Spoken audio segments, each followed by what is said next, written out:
गए शांतिनाथ जी महाराज की। जालोर के अंदर ऐतिहासिक रोड शो सभा में मंचा सिंह भोपालगढ़ के विधायक पुखराज जी गर्ग साहब, मेड़ता विधायक बहन इंदिरा बावरी जी, अंतर्राष्ट्रीय बॉडी बिल्डर प्रिया सिंह मेघवाल, भाई उमेश जी, थान सिंह डोली, हमारे ग्रेनाइट एसोसिएशन के समस्त पदाधिकारीगण, इनको धन्यवाद दूंगा। जिन्होंने कहा कि अपना कार्यक्रम था बीच में, इनका पहले रोड शो करा के कार्यक्रम करा के आओ और जाके फिर हमारा करेंगे, इसके लिए बहुत बहुत धन्यवाद ग्रेनाइट एसोसिएशन का पूरा। सम्मानित मंच, मौजूद बुजुर्गों, नौजवान साथियों, प्यारे बच्चों, जालोर के अंदर जो आपने ऐतिहासिक स्वागत किया, और जालोर नागौर में कोई ज्यादा अंतर नहीं है। हम मारवाड़ के इलाका हमारा सारा, और हम भी मारवाड़ के अंदर आते हैं, आप भी मारवाड़ में आते हो। और मारवाड़ी देश के अंदर जहां भी गया उस अमिट छाप छोड़ी,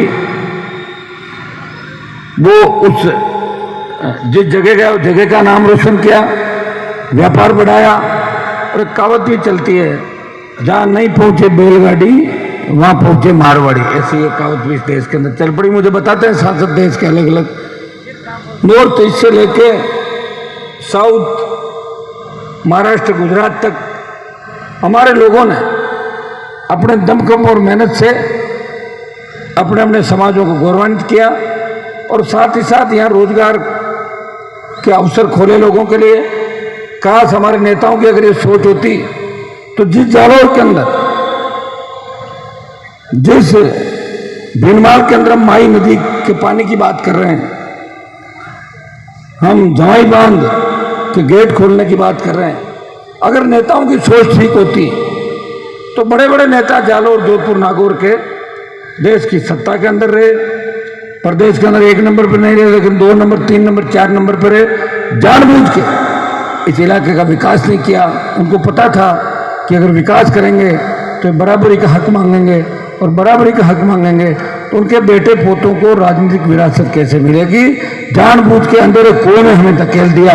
भाइयों, मैं धन्यवाद दूंगा नौजवानों का कि लोक देवताओं के आशीर्वाद से, कहीं वीर तेजाजी महाराज के आशीर्वाद से, कहीं राम साहब पीर के आशीर्वाद से, कहीं खेतेश्वर भगवान के आशीर्वाद से, कहीं जगदम्बा का आशीर्वाद से, तमाम लोक देवताओं के आशीर्वाद से आप लोग आगे बढ़े। और आगे बढ़ते बढ़ते आपने इस इलाके को भी आगे बढ़ाया। लेकिन दुर्भाग्य से जालोर में जहाँ मैं खड़ा हूँ, मैं जब पिछली बार आया था तब एक सी विभत्स घटना यहाँ हुई कि आज़ादी के 75 साल बाद पानी की मटकी को हाथ लगाए और उसको पीटे और इंदिरा मेघवाल की जान चली जाए। ये देश को झकझोर करने वाली घटना थी। एक तरफ तो भारत, विकसित भारत की हम बात कर रहे हैं, मोदी जी रोज नारे लगवाते हैं, अमृत महोत्सव, फला ये, और एक तरफ हमारे लोगों को अगर पास में बैठने का अधिकार नहीं, साथ में पानी पीने का अधिकार नहीं। ये दुर्भाग्य है। चाहे कोई मूछ रखे उसको हम मार दें, घोड़ी पे बैठे उसको उतारते, तो फिर सोच कहाँ है? सोच को बदलना होगा, बराबरी का दर्जा देना ही होगा। इसी को तो इंसानियत कहते हैं। अगर हम आज़ादी के 70-75 साल बाद भी इन परिस्थितियों से किसी को गुजरना पड़े तो कैसी घुटन महसूस करोगे? अंदाज लगा लो कि अपने साथ अगर बीते तो अपन क्या सोचते होंगे। तो भाइयों, इन बातों का हमें ध्यान रखना है। आइंदा से ऐसा जातीय संघर्ष कहीं नहीं फैले, इस बात का विशेष कर उन समाजों को ध्यान रखना है जो समाज में अग्रणी और महत्वपूर्ण भूमिका निभाने वाले बड़े समाज है। उनको, हमारे छोटे भाइयों का और शोषित पीड़ित तबके का ध्यान रखना चाहिए। ग्रेनाइट का बहुत बड़ा व्यापार जालोर के अंदर है, वर्ल्ड फेम ग्रेनाइट, और जालोर से कई ग्रेनाइट उद्यमियों ने विदेश तक अपनी छाप छोड़ी। लेकिन मुझे नहीं लगता कि रेलवे की रेक यहाँ लगती है क्या? रेलवे की नहीं लगती। बड़ी मंडी होने के बावजूद मैं प्रयास करूंगा। मैं जब बीच में टेलीफोन आया था ग्रेनाइट एसोसिएशन का कि उस समय जब बाढ़ आई थी, बहुत बड़ा नुकसान हो गया, और उन्हें मांग की करेगी राजस्थान की सरकार ग्रेनाइट उद्यमों को राहत दे।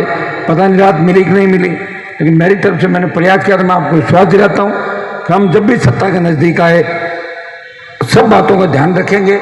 जालोर का उतना ही ध्यान रखेंगे जितने राजस्थान के अग्रणी इलाकों का ध्यान रखते हैं। भाइयों, शिक्षा के क्षेत्र में हम बहुत पीछे हैं। शेखावाटी अंचल को देखो, भरतपुर अलवर को देखो, आपको लगेगा कि अपन 50 साल पीछे चल रहे हैं। लेकिन अब भी जो स्कूल है सरकारी, कर्मोन्नत करते जा रही सरकार, उनमें अध्यापक नहीं है। पीएचसी सीएचसी जगह जगह खोल रही है, उनके अंदर डॉक्टर नर्स नहीं है। कितने संविदा कर्मी राजस्थान के अंदर आंदोलित है। 4 लाख पद खाली है। बेरोजगारी भत्ता मिल नहीं रहा है। पीने का शुद्ध पानी मिल नहीं रहा है। सड़क पर टोल देना पड़ रहा है। बजरी की गाड़ी या रेत या ट्रैक्टर ट्रॉली भर के लाते हो तो माइनिंग माफिया मारपीट करता है, हत्या कर देता है। उसके खिलाफ आवाज़ उठाने की किसी नेता में दम नहीं। जो भी आवाज़ उठाता है, माइनिंग बजरी माफिया उसकी जेब गर्म कर देता है और नेता घर जाके बैठ जाता है। भाइयों, लड़ाई किसी ने अगर लड़ी राजस्थान के अंदर तो राष्ट्रीय लोकतांत्रिक पार्टी ने सड़क से लेकर सदन तक लड़ाई लड़ी। विधानसभा के अंदर तीनों विधायकों ने इस कांग्रेस के खिलाफ लड़ाई लड़ी। 2 तरह की, कोई कहता है मैं 2 तरह की लड़ाई कैसे लड़ सकते, मैं आपको बताता हूँ कि राजस्थान की विधानसभा में हमेशा कांग्रेस के खिलाफ मेरे तीनों विधायक बीजेपी के साथ मिलकर उस गहलोत सरकार को घेरते हैं। और दिल्ली की सबसे बड़ी पंचायत में अकेला हनुमान बेनीवाल 24 बीजेपी के सांसद वो मोदी की सरकार को घेरता है। जब तीनों कृषि बिल आते हैं तो उत्तरी भारत का एकमात्र किसान का बेटा कृषि बिलों के खिलाफ सत्ता को छोड़ता है तो पड़ोसी थाली को ठोकर मार के सड़क पर अपने भाइयों के साथ 70 दिन बैठता है। वो पहला सांसद है। जब सेना को ठेके में दे दिया जाता है, अग्निपथ का विरोध अगर देश के अंदर कोई करता है, वो नागौर का सांसद है जो देश के जवानों के लिए सड़क पर संघर्ष कर रहा है। जोधपुर में 2 लाख जवानों की रैली करके संदेश देता है मोदी आ रहे हैं हम दिल्ली की तरफ। परिणाम ये होता है कि पहले अग्निवीर 25% एडजस्टमेंट करने की बात थी, अब ये सरकार डरी हुई है, बोला 50% को हम रख लेंगे, 50 को वापस जाना पड़ेगा। मैं विश्वास दिलाता हूँ, चुनाव बाकी है। राजस्थान का चुनाव तो सेमीफाइनल है 5 राज्यों के, 6 राज्यों के, लेकिन फाइनल चुनाव 24 का होगा और सेमीफाइनल आप जीत गए तो अग्निपथ भी वापस हो जाएगा। महंगाई जो पेट्रोल डीजल 100 पार चला गया वो भी 50-55 में आ जाएगा। जिस तरह गुंडागर्दी देश के अंदर चली, विपक्ष कमजोर है। और कमजोर क्यों आप भी जानते हो, जो भी बोलता है उसकी फाइल खुल जाती है, जो भी बोलता है उसके घर ईडी चली जाती है। हमारे नागौर की एक नेत्री जिसके दादाजी ने पूरे जीवन इस बीजेपी के फूल को सत्यानाशी फूल बताया, नागौर के लोग काफी बैठे हैं यहाँ पे, वो भाषण देते थे और सत्यानाशी को फूल, और वो भी 2-3 बार लड़ी, मेरे पे आरोप लगाती थी हनुमान तो बीजेपी के लोगों के साथ घूम रहा है। छोड़ दिया हनुमान ने बीजेपी जब मुझे लगा कि किसान कौम के साथ भारतीय जनता पार्टी नहीं है तो भाजपा छोड़ के सड़क पे आ गया। खुद की पार्टी बनाई, आपके आशीर्वाद से, संघर्ष से, नौजवानों के संघर्ष से पार्टी बना के आपको चिन्ह दिया। मेरा चिन्ह कांग्रेस बीजेपी ने छीन लिया।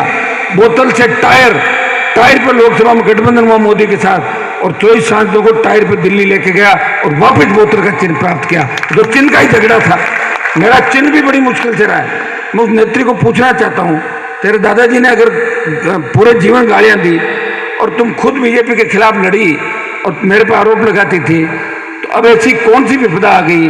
क्या सास, पति और देवर के जेल जाने से इतनी डर गई ईडी से कि रातों रात बीजेपी के पैर पकड़ लिए और आरोप लगा रही है कि हनुमान बेनीवाल कांग्रेस से मिला हुआ है। अगर मैं कांग्रेस से मिला हुआ होता तो गहलोत के बेटे को मैंने थोड़ी हरा था। उस नागौर की नेत्री तो गहलोत के बेटे के वोट मांगे थे जोधपुर के अंदर। एक वो जोधपुर वाली नेता और घूमती पहली बार बन गई थी, वो भी बेबू भैया वोट मांग रही थी। हनुमान बेनीवाल नहीं मांग रहा था, उसने गहलोत के बेटे को हरा के उससे जादूगरी का खिताब छीना और वसुंधरा को 7 समंदर पार भगा दिया ललित मोदी के पास। वो मैंने भगाया था।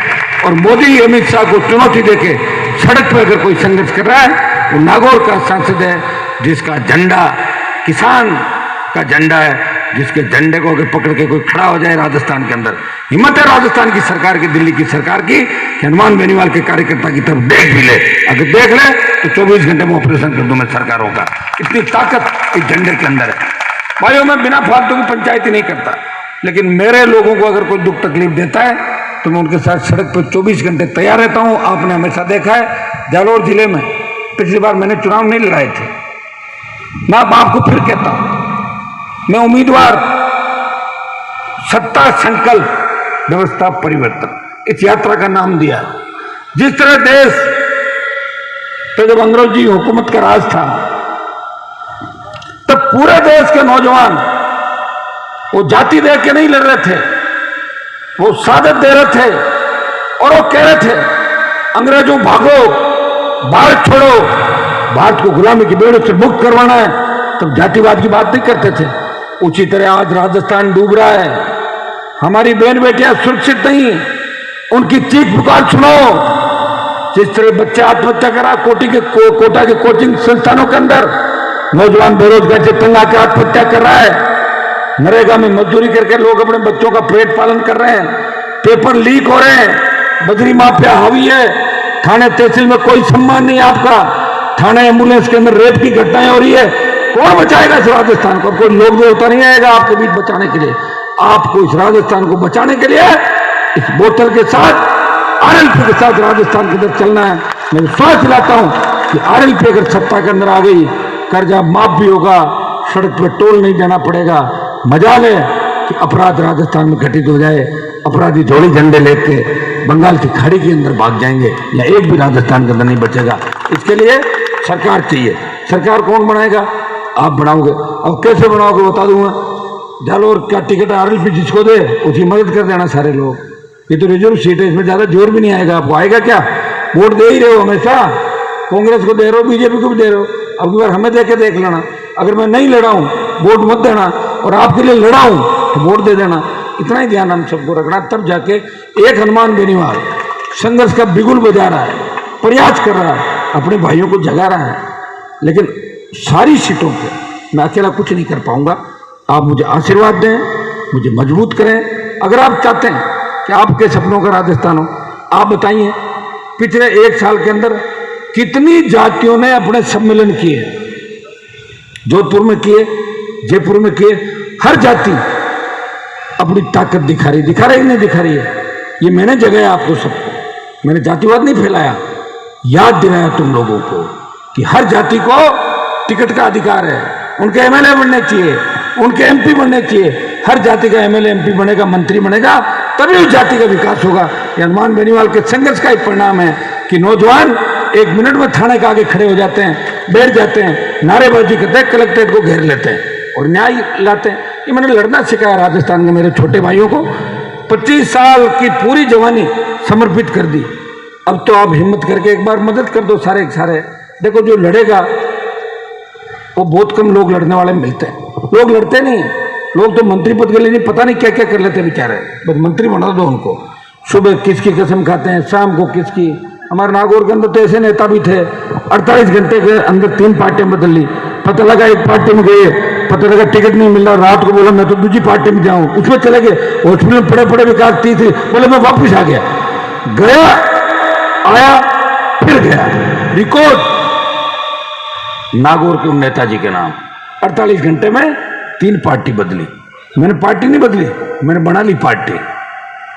मैं कांग्रेस का बांध लेता तो राज करता।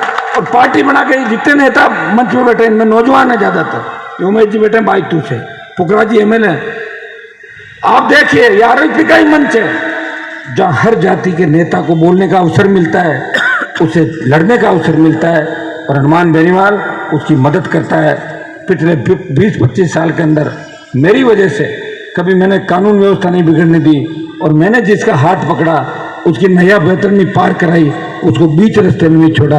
मेरी कथनी और करने की कोई अंदर अंतर नहीं। और मैं ऐसा नहीं हूं, मैंने देखा नेताओं को 4.25 साल बाद आते हैं, 4 साल 10 महीने गायब। कोई विदेश जाता है, कोई मसाज कराने जाता है, कोई अपना शरीर ठीक करवाता है, कोई नए बाल लगवाता है, कोई सड़ा कुछ करवाता है। यहाँ देखो जिंदगी खराब करके बैठ गई। बताओ मुझे आप। मेरे बच्चे कहते पापा आप कैसे थके थके से लगते हो? तो पापा तो 24 घंटे 4 रोटी खाएंगे तो और क्या होगा? लोग तो पता नहीं क्या क्या खाते हैं, क्या क्या पीते हैं। जानते हो नहीं जानते आप सारी बातें। अगर मैं कुछ गलत काम करता तो ईडी सीबीआई मुझे थोड़ी छोड़ती, और गलत करता तो गहलोत और वसुंधरा की सत्ता हनुमान बेनीवाल को नहीं छोड़ती। हर संघर्ष, हर परिस्थिति का मुकाबला किया और गरीब के साथ रहा, और सामने कितना ही बड़ा आदमी हो उससे कभी डरा नहीं, और जो कहा वो करके दिखाया। वसुंधरा जब मेरा झगड़ा चला था तब एक बार बाड़मेर जाना था मुझे, तो मुझे कहा कि लाल बत्ती उतार देंगे। मैंने कहा हिम्मत है तो उतार के दिखाना। लाल बत्ती तो जब भी उतरेगी जब हमारी जान चली जाएगी। नहीं उतर पाई लाल बत्ती, 1000 गाड़ियों की लाल बत्ती कौन उतारेगा बताओ मुझे। और मैं ऐसा नहीं लगाता था कि मैं कोई कानून तोड़ रहा हूं, मैं इसलिए लाल बत्ती लगाता था, कलेक्टर एसपी जो प्रोटोकॉल में एमएलए से नीचा होता है, चीफ सेक्रेटरी से एमएलए बड़ा होता है, चीफ सेक्रेटरी बत्ती, एसपी कलेक्टर की बत्ती, और एमएलए बेचारा बिना बत्ती का। विधायकों को उनका अधिकार याद दिलाया।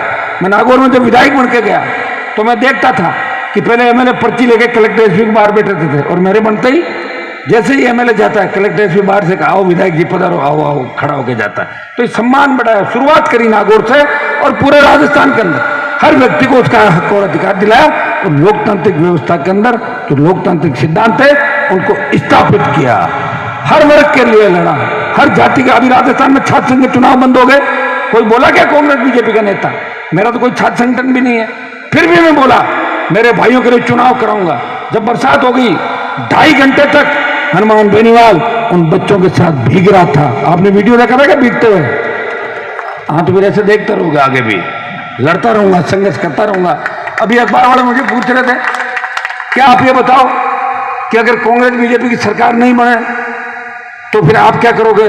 मैं कि नहीं बने मतलब मैं तो खुद सरकार बना रहा हूं भाई, नहीं बने तो क्या अपना मेरी तरफ आ जाएगा, कोई नहीं आएगा, वापिस चुनाव हो जाएंगे राजस्थान के अंदर जैसा होता है।